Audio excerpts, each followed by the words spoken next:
Hi, I'm Doug Simon from DS Simon Media. We're here at the Museum of Public Relations. We just saw an event honoring some of the participants, those featured in the great book Diverse Voices. One of them, Terry Edmonds, is with me now. Thanks so much for joining us. Thank you. Great. Now, Terry's had an amazing career. Among the high points, being chief speechwriter for President Bill Clinton, an awesome experience. So what were some of the key steps along the way that created that opportunity for you to have such an important role in our history? Wow, that's a great question. I would say that from my earliest memories, I've always loved to write and to read. And I grew up poor in the inner city of Baltimore, and I thought that writing would be the way to get out of it, to pursue that as a career. I wanted to go into journalism, but those doors were closed in the early 70s when I got out of Morgan State University.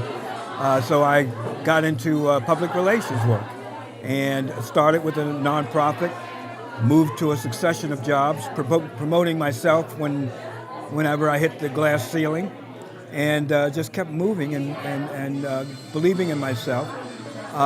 In 1993, I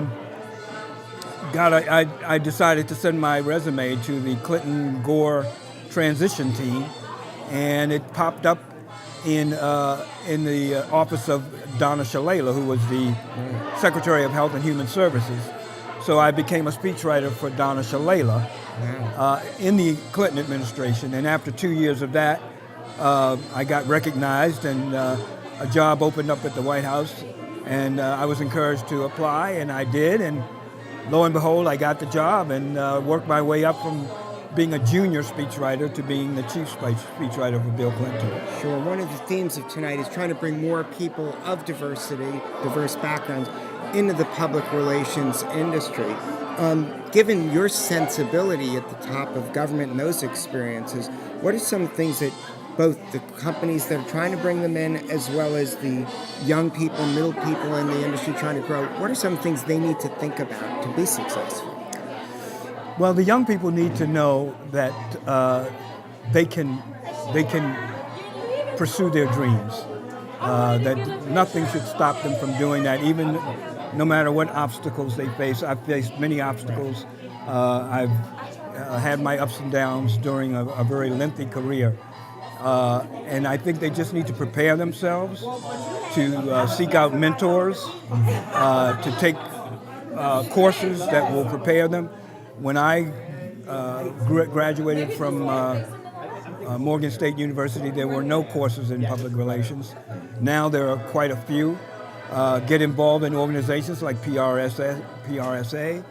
And for the corporations, I would say it's time to come up to the 21st century and realize that you're not going to be successful unless you bring in people of diverse backgrounds and diverse points of view.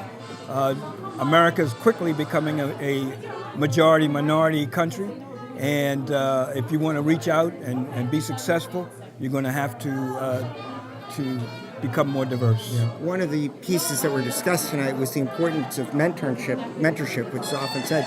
Another piece that might be missed as a suggestion for young people is think in terms of how can you be helping those who are more senior, who can give you a path to success, because if you're providing value to them, you're definitely going to get some feedback, build a relationship to help you grow. As a final note, just in our country right now, the dialogue is so fractured, if you will, and building trust makes it challenging for communicators. Any advice, for communicators with what's going on in the country? How can they navigate to get their message out? Well, I think anything, you have to be truthful, and you have to believe in what you're promoting. For me, I've been fortunate to associate myself with people, organizations, and causes that I could put my heart and soul into. I would caution anyone to not to work for someone that you don't believe in, or to any cause that you don't believe in. And your messages have to be fact-based. we're getting into a lot of, the era of fake news and what have you. Fact-based messaging is key to your success, and that's what I would. Awesome. Great advice. And thanks so much for being with us. All right, thank you. I hope I added something to the conversation. Definitely.